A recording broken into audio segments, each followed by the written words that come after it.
বালামের এক কালজয়ী গানে সে কাছের মানুষকে ভালোবেসে আর অভাব অনুভব করে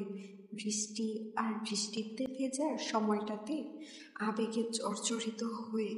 অনুভূতিগুলোর যে ভয়ঙ্কর প্রকাশ করেছিল তার গভীরতা বোঝা যায় বৃষ্টির প্রত্যেকটা ভেজা সন্ধ্যা